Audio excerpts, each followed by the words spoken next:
दोस्तों मुझे पता है जितने भी लाइफ इंश्योरेंस एडवाइजर हैं वो LIC पॉलिसी तो करते ही करते हैं, यानी कि किसी भी लाइफ इंश्योरेंस कंपनी के साथ में एसोसिएट हैं, लेकिन उसके साथ साथ कहीं ना कहीं आप हेल्थ इंश्योरेंस पॉलिसी भी करते हैं, यानी कि किसी हेल्थ इंश्योरेंस कंपनी से आपने कोड लिया हुआ है और वहां पर आप पॉलिसीज वगैरह करते हैं। तो ये वीडियो आप सभी इंश्योरेंस एडवाइजर के लिए इसलिए खास है क्योंकि जब आप क्लाइंट के पास जाते हैं इंश्योरेंस पॉलिसी करने के लिए, लाइफ इंश्योरेंस पॉलिसी करने के लिए, तो अगर क्लाइंट आपको मना कर देता है या क्लाइंट पॉलिसी ले भी लेता है तो उसके बाद आप क्लाइंट से हेल्थ इंश्योरेंस पॉलिसी के बारे में बात कर सकते हैं। यानी कि जहां से आपको कोई पॉलिसी नहीं आनी थी वहां से कम आप अगर लाइफ इंश्योरेंस की पॉलिसी नहीं ला पा रहे हैं तो आप हेल्थ इंश्योरेंस की पॉलिसी तो ला ही सकते हैं। लेकिन आपको पता यह होना चाहिए कि हेल्थ इंश्योरेंस क्या होता है और हेल्थ इंश्योरेंस क्यों लेना चाहिए और हेल्थ इंश्योरेंस के क्या बेनिफिट्स हैं। तभी जाके आप क्लाइंट को सही तरीके से समझा पाएंगे हेल्थ इंश्योरेंस के बारे में कि हेल्थ इंश्योरेंस हमारी लाइफ के लिए क्यों जरूरी है। तो आप जितने भी इंश्योरेंस एडवाइजर मेरी इस वीडियो को देख रहे हैं, वीडियो को बिल्कुल भी स्किप नहीं करना है दोस्तों, क्योंकि मेरा लक्ष्य है आप लोगों को इस साल MDRT कराना, और MDRT तभी होगी जब आप एक एक चीज सीखेंगे और एक एक चीज को आप इंप्लीमेंट करेंगे। चलिए आज की इस वीडियो को आगे बढ़ाते हैं। और हाँ, आप में से हो सकता है बहुत सारे व्यूवर्स ऐसे होंगे जो मेरे YouTube चैनल पर पहली बार हैं और मेरी वीडियो पहली बार देख रहे हैं, तो आप चैनल को सब्सक्राइब जरूर कर लें और साइड में छोटा सा बेल आइकन है उस पर जाकर नोटिफिकेशन को ऑल पर सेट जरूर करें, ताकि जब भी हम अपना कोई प्रोग्राम लेके आए, हमारी कोई वीडियो अपलोड हो, तो आपके मोबाइल पर एक नोटिफिकेशन आए और उस नोटिफिकेशन पर जाकर आप हमारी वीडियो को देख सकें। तो दोस्तों होता क्या है कि जितने कॉन्शियस हम अपनी लाइफ को लेकर हैं उतने ही कॉन्शियस हम अपनी हेल्थ को लेकर हैं। यानी कि जितना जरूरी हमारी लाइफ के लिए लाइफ इंश्योरेंस है अपने परिवार के फ्यूचर को सिक्योर करने के लिए, उतना ही जरूरी हमारे लिए और हमारे परिवार के लिए हेल्थ इंश्योरेंस लेना भी जरूरी है। दोनों में फर्क साफ है दोस्तों। लाइफ इंश्योरेंस यानी कि लाइफ इंश्योरेंस में जो भी कवरेज हम लेते हैं, जितना भी सम एश्योर्ड हम लेते हैं, तो वो सम एश्योर्ड डेथ होने के बाद नॉमिनी को मिलता है। वहीं पर हेल्थ इंश्योरेंस पॉलिसी में जो सम एश्योर्ड होता है वो सम एश्योर्ड जीते जी पॉलिसी होल्डर की बीमारी के लिए, यानी कि अगर उसको कोई इलाज कराना पड़ जाए हॉस्पिटल में, उस इलाज के लिए उसको सारा जो कवरेज होता है वो इंश्योरेंस कंपनी देती है। यानी कि हॉस्पिटल को इंश्योरेंस कंपनी पैसा पे करती है, पॉलिसी होल्डर को कोई भी पैसा बीमारी के लिए पे नहीं करना होता है। तो दोस्तों समझिए, आज के इस महंगाई के दौर में हर एक चीज महंगी होती जा रही है। सबसे ज्यादा इन्फ्लेशन का प्रभाव किस चीज पे पड़ रहा है? एजुकेशन और हेल्थ सेक्टर में। आज से कुछ साल पहले जहां पर किसी बीमारी का ट्रीटमेंट कराने के लिए, कोई मेडिकल चेकअप कराने के लिए, डॉक्टर की फीस के लिए कितना पैसा देना पड़ता था, आज कंपेयर कर लीजिए उससे कहीं ज्यादा इन्फ्लेशन रेट बढ़ने की वजह से जो खर्चे हैं वो बढ़ चुके हैं। तो अगर आप एक इंश्योरेंस एडवाइजर हैं या फिर आप एक क्लाइंट हैं, आप एक ग्राहक हैं, आप पॉलिसी खरीदना चाहते हैं, तो ये वीडियो में आप समझिए कि हेल्थ इंश्योरेंस क्यों जरूरी है। दोस्तों हेल्थ इंश्योरेंस, जैसा कि आप नाम से ही समझ पा रहे हैं, हेल्थ इंश्योरेंस यानी कि हमारी हेल्थ का इंश्योरेंस। यानी कि अगर हमें कोई बीमारी हो जाती है और उस बीमारी के लिए एक छोटी सी कंडीशन होती है कि 24 घंटे हॉस्पिटल में एडमिट होना जरूरी होता है। अगर पॉलिसी होल्डर के साथ में कोई बीमारी हो जाती है या कोई एक्सीडेंट हो जाता है और वो 24 घंटे हॉस्पिटल में एडमिट है, तो उसका पूरा खर्चा जो इंश्योरेंस कंपनी है वो इंश्योरेंस कंपनी देती है, और वो इंश्योरेंस कंपनी पैसा हॉस्पिटल को पे करती है, बशर्ते वो हॉस्पिटल नेटवर्क हॉस्पिटल में होना चाहिए।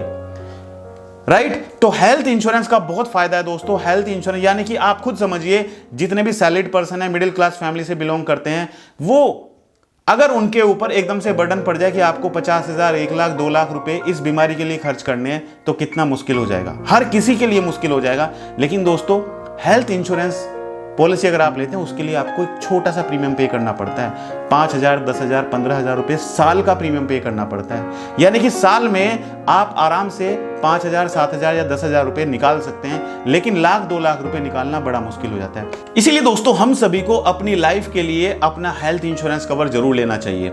हेल्थ इंश्योरेंस कवर के बहुत सारे बेनिफिट्स होते हैं दोस्तों। हम बात करते हैं कि हेल्थ इंश्योरेंस पॉलिसी लेते समय हमें किन किन बातों का ध्यान रखना चाहिए।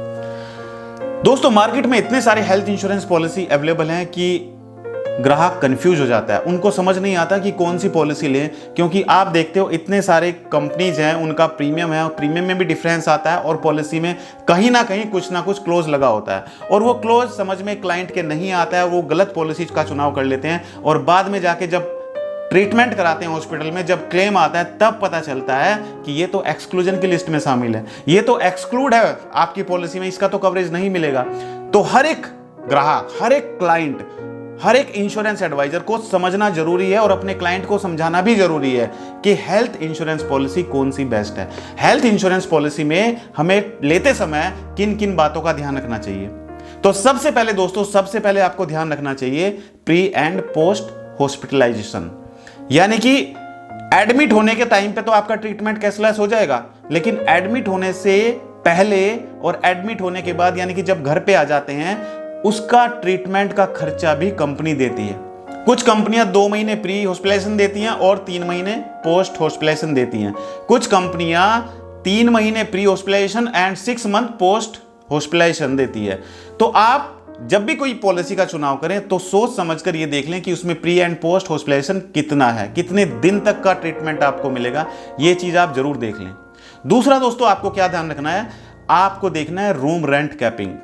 बहुत सारी कंपनियां प्रीमियम तो कम दिखा देती है कि इतना प्रीमियम आपको पे करना पड़ेगा, लेकिन उसमें रूम रेंट की कैपिंग लगा देती है। रूम रेंट कैपिंग का मतलब यह होता है कि अगर कुछ कंपनियां क्या करती हैं, अगर आपने 5 लाख सम एश्योर्ड की हेल्थ इंश्योरेंस पॉलिसी ली है तो कंपनी क्या करेगी, 1% of the sum assured per day he room rent देगी, यानी कि 5,000 पर डे रूम रेंट का चार्ज देगी। अगर रूम का चार्ज ज्यादा है, सपोज 7,000 है या 10,000 है, तो वो क्लाइंट को ही बियर करना पड़ता है, क्लाइंट को ही वो पैसा देना पड़ता है। तो ऐसी पॉलिसी का चुनाव करें जिसमें ये रूम रेंट की कैपिंग बिल्कुल ना हो। नेक्स्ट, थर्ड जो मैं आपको बता रहा हूं सर दोस्तों, ये चीज का आपको ध्यान रखना है, डे केयर प्रोसीजर का आपको ध्यान रखना है कि डे केयर के लिए हमारा पॉलिसी में क्या क्या कवरेज है, क्या क्या कवरेज नहीं है, क्या कितनी लिस्ट है वो डे केयर ट्रीटमेंट की। डे केयर ट्रीटमेंट क्या होता है, जिसमें आपको 24 घंटे हॉस्पिटल में एडमिट होने की जरूरत नहीं होती है। कुछ होता है कि आपने थोड़ी देर गए और वहां पे थोड़ी देर की सर्जरी हुई, सर्जरी होने के बाद आपको हॉस्पिटल से डिस्चार्ज कर दिया जाता है 2-4 घंटे के अंदर अंदर। तो आप ये देख लें कि डे केयर प्रोसीजर में कितनी बीमारियां कवर्ड हैं, क्या क्या चीज कवर्ड है, या क्या क्या चीज कवर्ड नहीं है, ये चीज आपको ध्यान से देखनी है पॉलिसी लेने से पहले। दोस्तों, एक चीज जो मैं आपको पर्सनली बताना चाहूंगा, ये चीज का आप जरूर ध्यान कर लें। बहुत सारी कंपनियां, जब आप किसी कंपनी के साथ में जुड़े हुए हो, किसी कंपनी से आपका मेडिक्लेम पॉलिसी चल रहा है और आपने 5 साल 6 साल 7 साल तक प्रीमियम पे कर दिया है, प्रीमियम पे करने के बाद अगर फिर क्लेम आ जाता है और क्लेम आने के बाद जब आपका रिन्यूअल आता है तो कंपनी आपके प्रीमियम के ऊपर लोडिंग लगा देती है, यानी कि कंपनी आपका प्रीमियम बढ़ा देती है कि भाई आपने क्लेम लिया है। अब मानिए कोई क्लाइंट है, उसने 5 साल तक प्रीमियम पे किया, प्रीमियम पे करने के बाद उसको हार्ट से रिलेटेड कोई प्रॉब्लम आ गई, राइट, और उसको एंजियोग्राफी हो गई।